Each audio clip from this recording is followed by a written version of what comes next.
Assalamualaikum warahmatullahi wabarakatuh. Waalaikumsalam warahmatullahi wabarakatuh.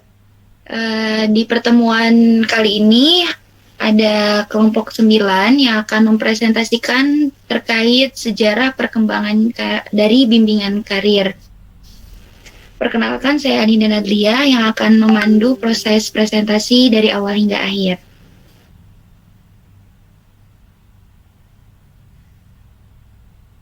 Kelompok 9 sendiri terdiri dari 4 anggota. Ada suaranya sih. Terdiri dari 4 anggota. Yang pertama ada Saudari Dita Khairunisa, saya. Kemudian ada Laras Meilatri Nastari, dan yang terakhir ada Milati Hanifah Amin. Kemudian pada materi kali ini terdapat 5 topik pembahasan. Yang pertama ada bimbingan karir bermula dari bimbingan jabatan, kemudian dilanjutkan dengan bimbingan karir bimbingan karir di perguruan tinggi. Ada strategi bimbingan karir pada dekade terakhir, dan topik pembahasan terakhir ada instrumen pendidikan.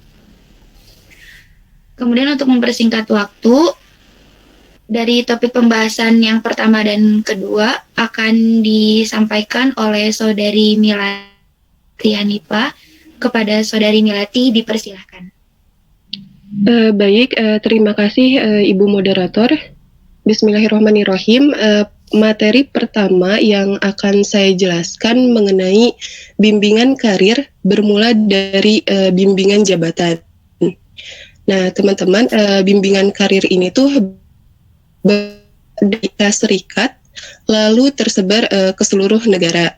Slide selanjutnya.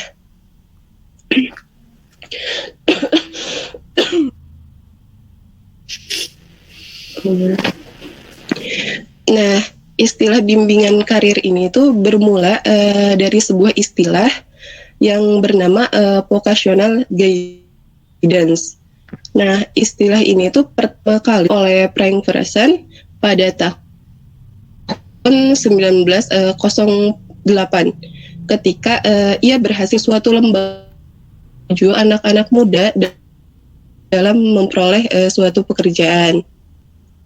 Nah, pada awalnya penggunaan istilah vocational guidance ini tuh lebih merujuk pada usaha untuk membantu individu dalam memilih mempersiapkan suatu masuk daya untuk mempersiapkan kemampuan yang diperlukan untuk memasuki suatu pekerjaan. Nah, konsep bimbingan yang bermula di Amerika Serikat ini tuh dilatari oleh berbagai kondisi objektif. Dari keadaan ekonomi, kemudian dari keadaan sosial seperti urbanisasi, kemudian kondisi ideologis, dan yang terakhir perkembangan ilmu, khususnya itu dalam bidang ilmu psikofisik dan psikologi eksperimental. Nah, atas desakan kondisi-kondisi tersebut, maka muncullah gitu gerakan vocational guidance ini, yang kemudian gerakan ini tuh tersebar gitu ke seluruh negara, termasuk ke dalam Indonesia. Boleh di slide sebelumnya, Hanida? Ke slide sebelumnya. Nah, kemudian pada tahun 1951, para ahli itu mengadakan perubahan pendekatan gitu dari model okupasional ke model karir. Nah, kedua model ini tuh memiliki perbedaan yang cukup mendasar, terutama dalam landasan individu untuk memilih jabatan. Nah, kalau pada model okupasional lebih menekankan pada kesesuaian antara bakat dengan tuntutan dan persyaratan pekerjaan. Nah, sedangkan pada model karir tidak hanya sekedar memberikan penekanan tentang pilihan pekerjaan gitu, namun mencoba pula untuk menghubungkannya dengan konsep perkembangan dan tujuan-tujuan yang lebih jauh, sehingga nilai-nilai pribadi, konsep diri, rencana-rencana pribadi dan semacamnya mulai turut dipertimbangkan gitu ketika memilih suatu pekerjaan, tujuan hidup seseorang gitu. Nah, istilah bimbingan karir ini tuh mengandung konsep yang lebih luas gitu. Bimbingan jabatan menekankan pada keputusan yang menentukan pekerjaan tertentu gitu.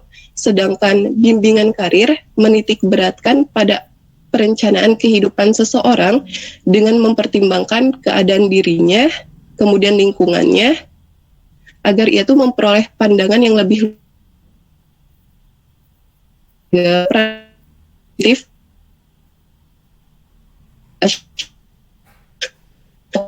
beri pengaruh positif autinya ke.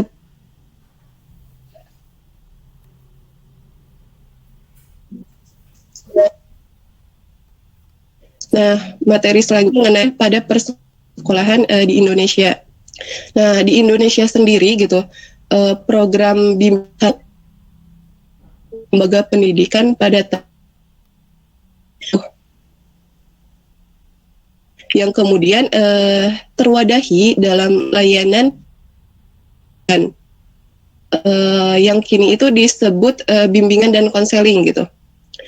Selanjutnya pada tahun 1984 bersamaan dengan diberlakukannya kurikulum 1984, nah bimbingan karir ini tuh cukup terasa mendominasi pelayanan bimbingan dan penyuluhan.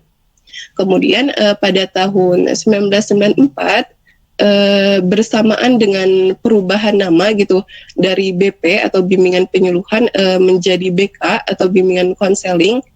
Nah, bimbingan karir ini tuh ditempatkan sebagai salah satu bidang bimbingan gitu. Nah, sampai dengan sekarang ini bimbingan karir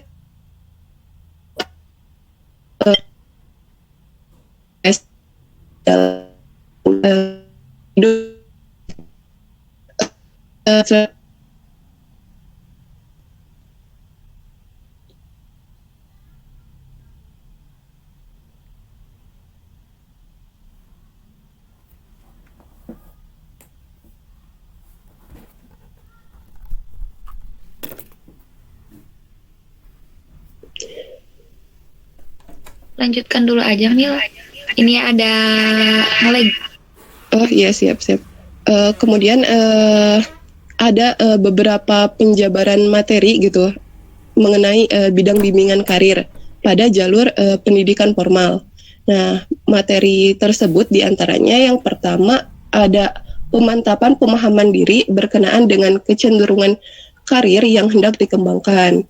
Kemudian materi kedua ada pemantapan orientasi dan informasi karir pada umumnya dan karir yang hendak dikembangkan pada khususnya.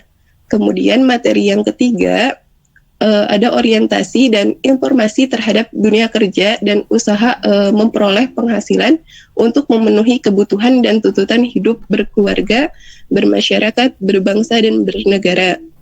Kemudian materi keempat ada pengenalan berbagai lapangan kerja yang dapat dimasuki. Kemudian ada materi terakhir mengenai orientasi dan informasi terhadap pendidikan tambahan dan pendidikan yang lebih tinggi, khususnya sesuai dengan karir yang hendak dikembangkan. Mungkin cukup sekian yang dapat saya sampaikan. Saya kembalikan kepada moderator. Baik, terima kasih sekali Saudari Melati.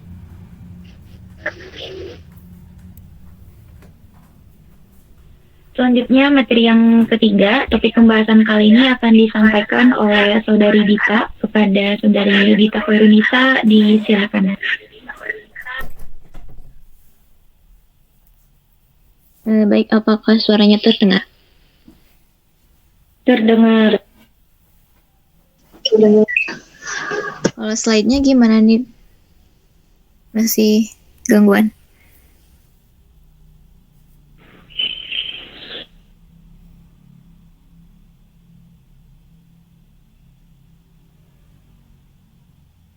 Baik, sambil menunggu kita lanjutkan saja ya.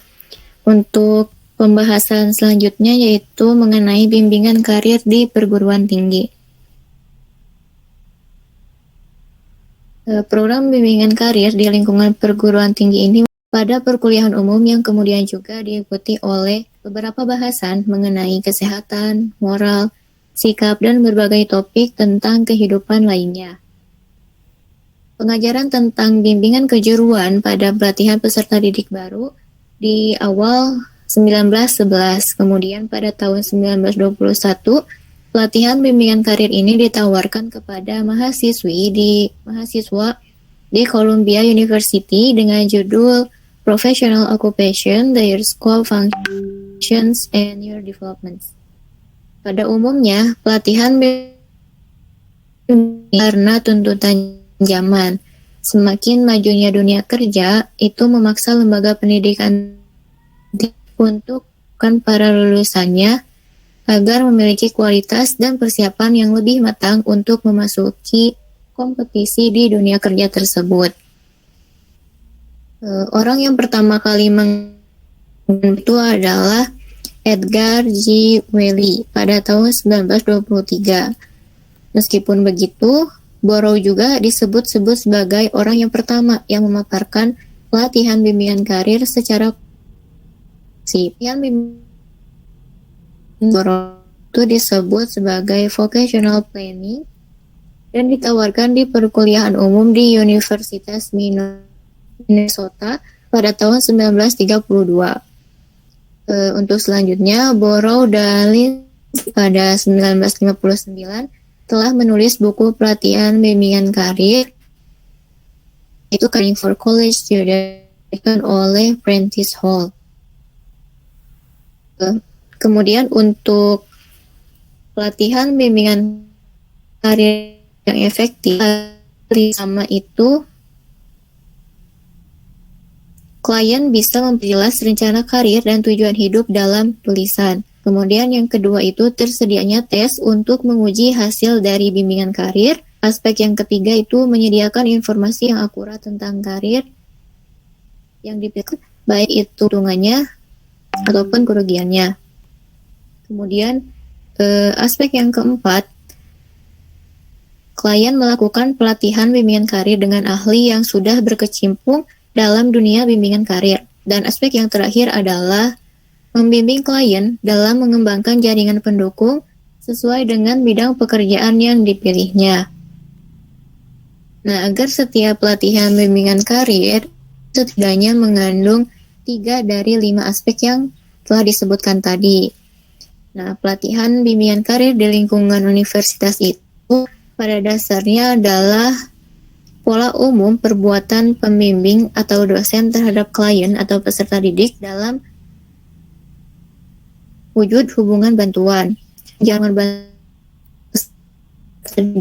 ia menciptakan sistem lingkungan yang kondusif untuk beberapa hal.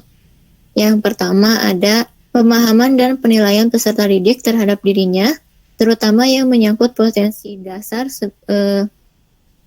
misalnya bakat, minat, sikap, kecakapan, dan cita-cita.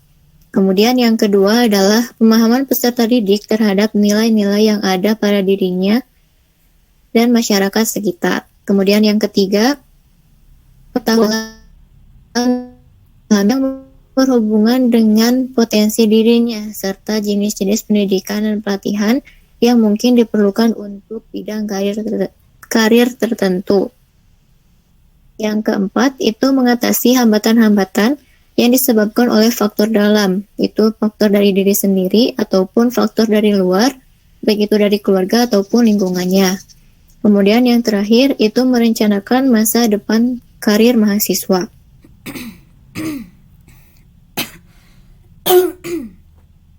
Yang selanjutnya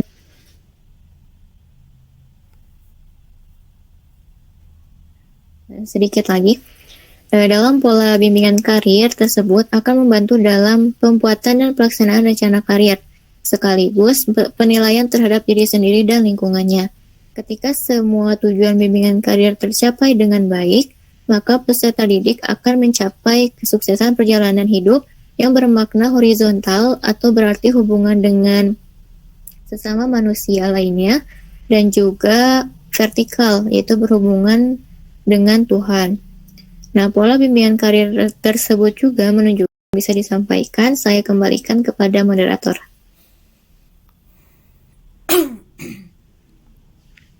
Baik, terima kasih kepada Saudari Adita Horonisa yang telah mempresentasikan tadi topik pembahasan yang ketiga ya.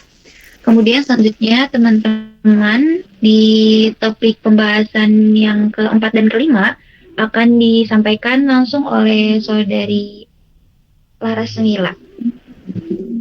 Baik, terima kasih Hanida. Pak Presiden. Sebelumnya, apakah suara saya terdengar?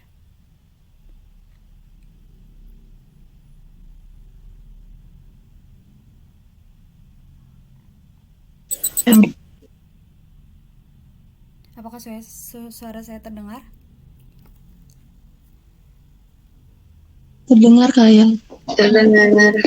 Sebelumnya mohon maaf ya teman-teman, nggak bisa on cam karena jaringan di sini kurang stabil.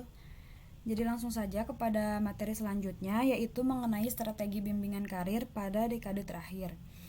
Nah, untuk mencapai tujuan bimbingan karir yang sudah dijelaskan tadi gitu, setiap pembimbing memiliki dan dapat menempuh strategi yang berbeda-beda sesuai dengan latar belakang pendidikan, keahlian, dan kondisi objektif peserta didik yang dihadapinya. Nah, strategi dalam bimbingan karir itu dapat dikelompokkan menjadi 3 kelompok. Yang pertama ada strategi instruksional, yaitu bentuk penyelenggaraan bimbingan karir yang dipadukan atau diintegrasikan dalam pengajaran atau instruksional.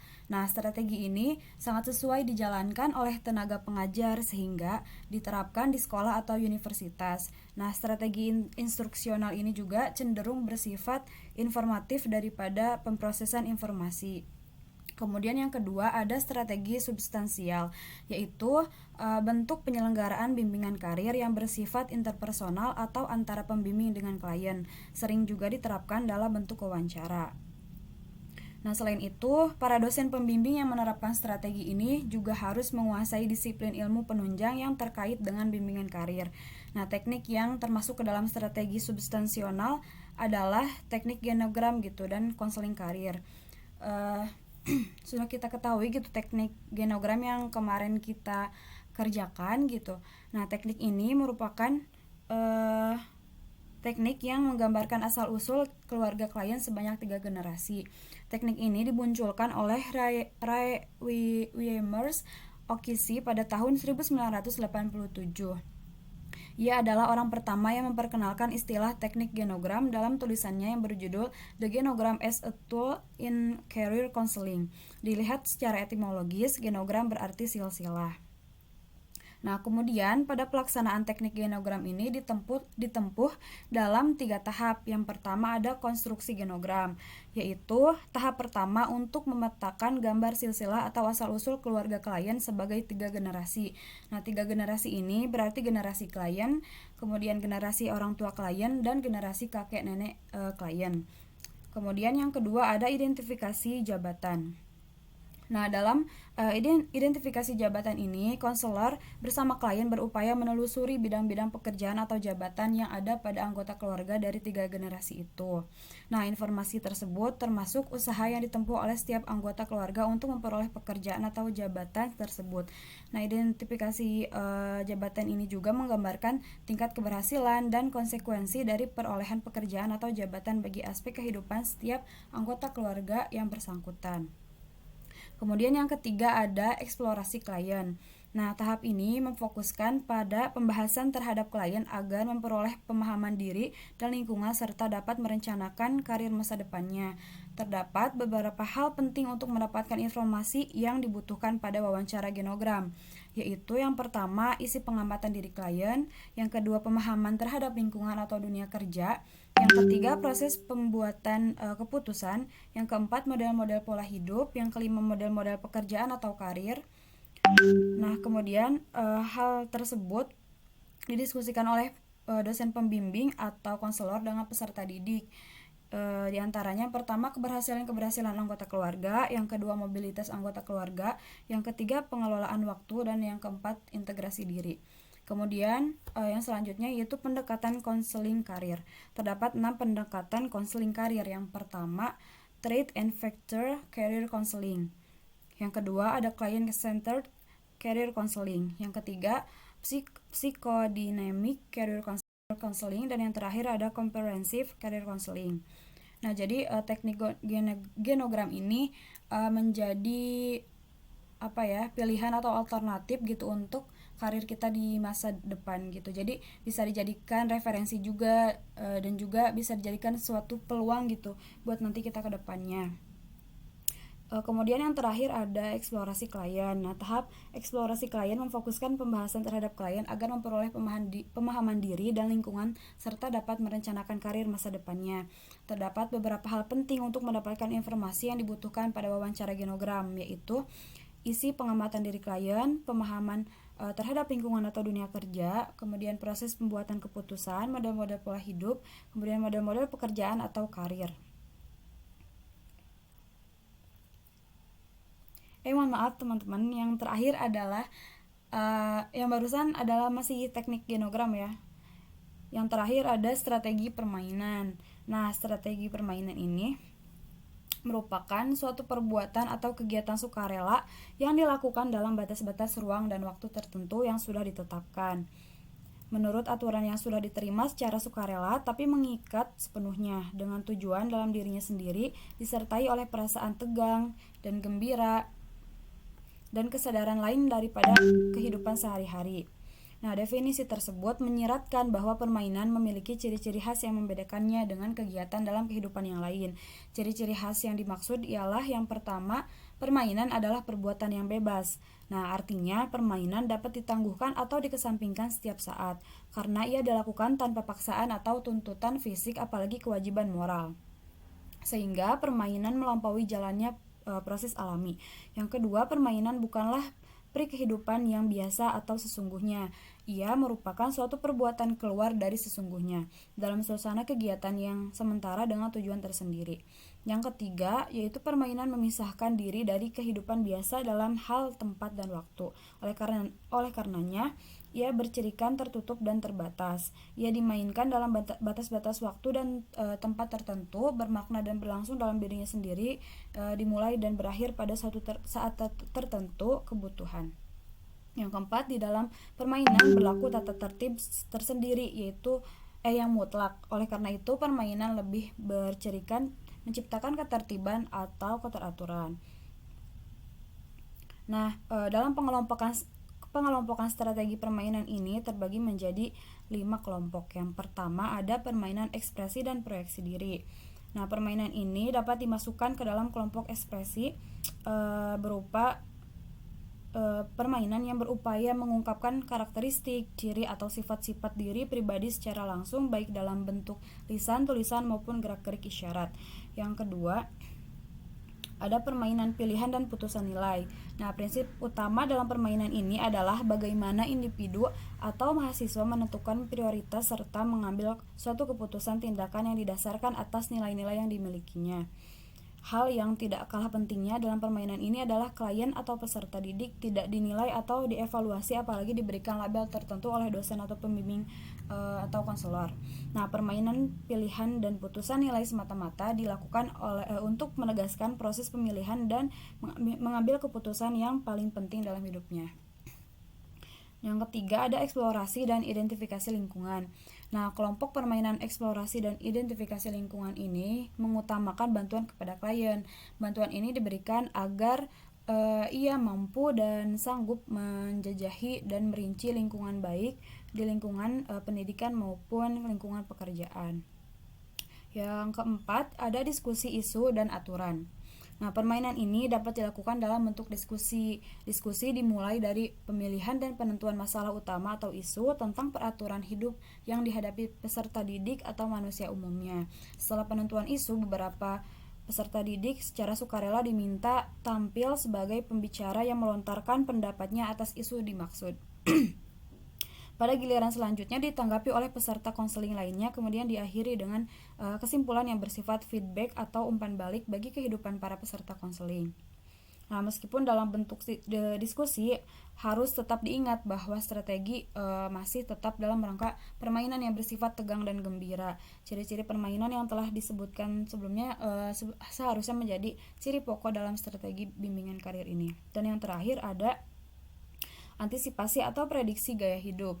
Nah, antisipasi atau prediksi gaya hidup merupakan perkiraan cita-cita yang diangankan akan masa depan dan kehidupan peserta didik, keluarga maupun pekerjaan dan keadaan dirinya berdasarkan pengelolaan informasi diri dan lingkungan, nilai serta permasalahan yang dihadapi sekarang ini. Kemudian slide selanjutnya.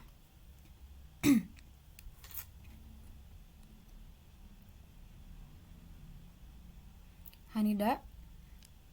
Nah, kemudian materi yang selanjutnya yaitu instrumen ungkap bimbingan karir dalam setting pendidikan. Next.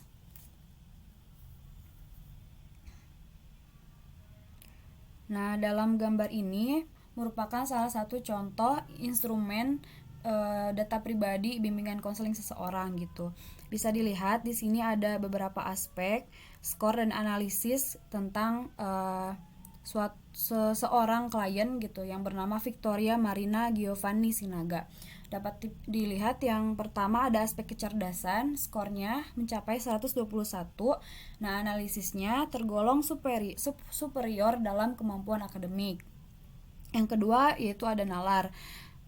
Bisa dilihat ada fleksibilitas berpikirnya, skornya adalah B. Analisisnya potensi baik dalam identifikasi kombinasi kata. Yang kedua ada analisis sintesis, skornya C. Potensi analisisnya yaitu potensi cukup dalam hubungan konsep antar kata. Yang ketiga ada tilikan dua dimensi. Skornya yaitu A. Analisisnya potensi terbaik dalam konsep ruang. Yang keempat ada tilikan tridimensi, skornya B. Analisisnya potensi baik dalam konsep bangun. Yang kemudian selanjutnya ada aspek hitung praktis, skornya C. Analisisnya potensi cukup dalam kuantifikasi biasa. Yang terakhir ada hitung teoretik, skornya B. Analisisnya potensi baik dalam kuantifikasi kompleks. Kemudian aspek selanjutnya yang nomor 3 ada penjurusan studi. Yang pertama ada numerasi, skornya mencapai 122, analisisnya superior.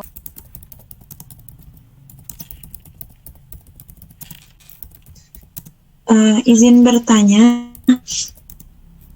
Baik, silakan Saudari Dia. Pengen dijelasin lagi nih, kan tadi ada pendekatan konseling karir. Nah, di pendekatan konseling karir ini kan terdapat 6 pendekatan ya. Nah, ada yang namanya psikodinamik karir konseling. Nah, pengen dijelasin lagi gitu, itu bagaimana? Terima kasih. Baik, terima kasih Saudari Pia. Nanti akan yang telah bertanya. Untuk pertanyaannya akan kita tampung terlebih dahulu ya. Bagi teman-teman apabila ada yang ingin bertanya atau bahkan ingin menambahkan materi, disilakan. Ada syarat-syarat atau kalau itu di dalam membuat genogram tuh kayak ada simbol-simbol tertentu yang itu kan, yang di dalamnya itu ada gitu. Jadi simbol-simbol yang di genogram itu tuh wajib menjadi salah satu syarat yang wajib dipakai nggak, atau cuma bagan-bagan biasa aja itu udah di.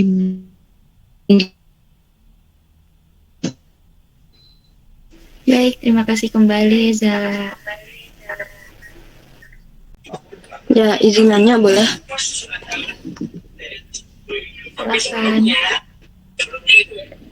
Ini kan tadi yang masalah genogram ataupun yang tes itu gitu ya. Nah, itu tuh lebih baiknya itu waktunya kan gitu. Nah, kayak contoh aku dulu, maksudnya pas Alia kebanyakan tes kayak gitu kan Alia atau SMA kayak gitu ya. Kenapa nggak sebelumnya gitu? Kayak contoh tentang kepribadian, terus tata cara gaya belajar atau apapun itu kan kita harusnya tahu dari pas kita kecil gitu. Terus kita harusnya tes kayak gitu tuh itu tes yang pakai jari, tes yang itu nggak tahu akurat atau enggak, ya ujung-ujungnya kayak lah ya udah aliyah gitu, udah aliyah mah ya ngerasa tanggung gitu, apalagi kelas 12 gitu. Aku mau gimana arahnya, sedangkan kemarin aja nggak aku asah gitu, nggak aku asah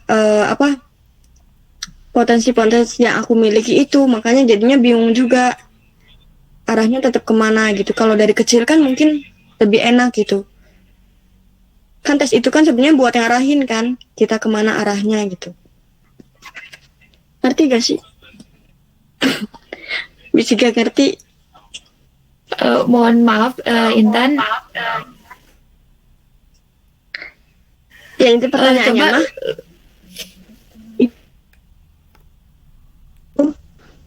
mah paling efektifnya pas kapan gitu. Di ya, intinya itu. Dan karir dinamik ini tuh sebenarnya digunakan kepada kepada seorang tuh punya konflik batin gitu, konflik dengan dirinya sendiri gitu, sehingga konflik ini tuh menimbulkan kecemasan gitu pada konseli. Nah, dari kecemasan ini tuh nantinya juga bisa berakibat kepada karirnya gitu, bisa menghambat. Nah, dengan adanya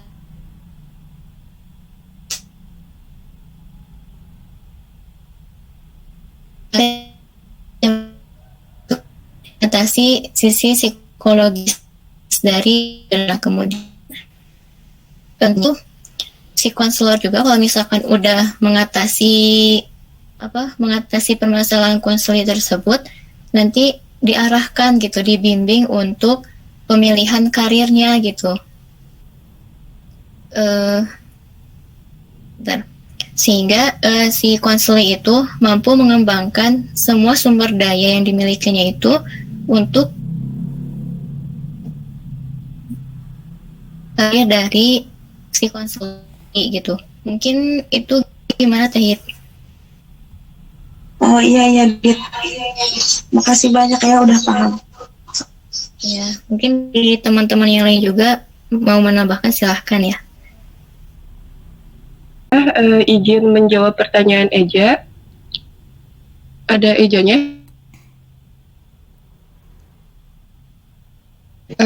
Tadi tuh kalau nggak salah pertanyaan Eja tuh gini, bukan apakah simbol itu penting dan sangat diperlukan gitu dalam sebuah genogram.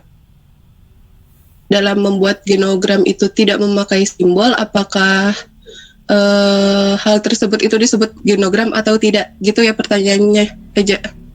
Iya, betul.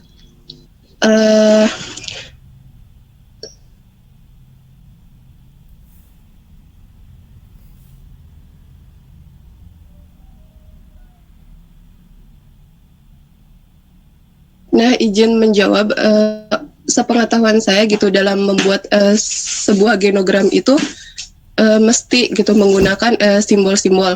Bahkan simbol-simbol itu tersebut itu merupakan syarat gitu dalam pembuatan genogram gitu. Karena manfaat dari simbol-simbol tersebut itu untuk memudahkan gitu, membedakan, bahkan mengefektifkan gitu. Jadi menurut saya simbol dalam membuat genogram itu sangat penting dan diperlukan gitu.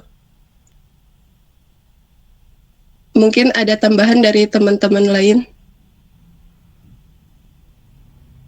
Gitu. Ada dari sekolahnya Teh bikin psikotes gitu.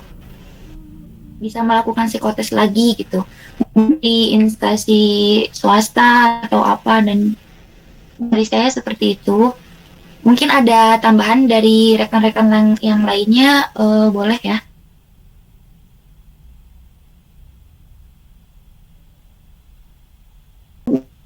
Misalkan kita lebih cocok ke bidang yang biologi, lebih cocok ke bidang kimia. Itu tuh ada di jari. Nah, aku mikirnya kalau tes kayak gitu kenapa nggak dari kecil? Karena kalau misalkan dari sekarang gitu ya, Aliyah yang aku tuh kemarin-kemarin lagi pengen tahu arahnya aku kemana gitu. Itu ngerasa kayak telat gitu. Ibarat mah kalau misalkan kelas 12 Aliyah gitu.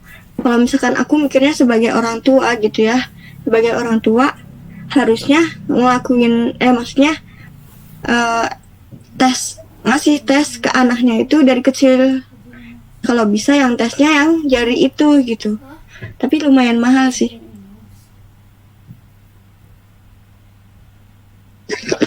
Kalau tes yang psikotes kan memang itu mah tergantung ini tubuh kita atau apa gitu kan, tergantung kita lagi gimana kondisinya, dan beda dengan tes yang pakai jari yang waktu aku pernah rasain gitu. Itu juga bisa jadi saran buat teman-teman barangkali ini, biar kita juga bisa tahu tempat pendidikan mana yang bisa menunjang untuk anak itu gitu. Kan pengennya juga sebagai orang tua pengen punya pengen anaknya, pengen ngasih ke anaknya itu yang terbaik gitu. Ya bisi barangkali ada yang mau nikah semester sekarang terus punya anak menjadi bahan perhatian ya bagi kita gitu yang memang sudah tahu ilmunya gitu. Baiknya memang dari kecil harus dikasih tahu gitu, harus dikasih pemahaman dan diarahkan gitu sebagai orang tua. Tapi kan kayak dari orang tua kita ya yang memang belum terlalu paham gitu, mempunyai anak harus dikemanain gitu, atau misalkan anaknya mau jadi apa, kan rata-rata ya di Indonesia mah ya udah yang penting anaknya sekolah gitu. Yang penting anaknya sekolah, dan banyak juga gitu dari para orang tua yang memang nggak tahu gitu ada ya, kasih tahu gitu dari kecil diarahkan gitu. Jadi jangan sampai pas waktu baru SMA baru di ini gitu. Pokoknya mah baru dikasih tahu baru agak terlihat telat gitu. Terusnya kecil di telat gitu. Aja kan kadang sekarang ya, bahkan aku pribadi juga pernah ngerasain gitu, kayak SMA tuh masih bingung. Baik teman-teman, sepertinya sudah tidak ada yang ingin bertanya atau menambahkan materi, dan alhamdulillah waktu dari mata kuliah bimbingan sudah habis. Maka dari itu saya Nida Nadlia mohon maaf bila ada salah kata atau misalkan ada yang kurang dalam penyampaian materi, mohon dimaafkan. Jika ada kekurangan, disilakan kepada teman-teman untuk mencari sendiri pengetahuan tersebut.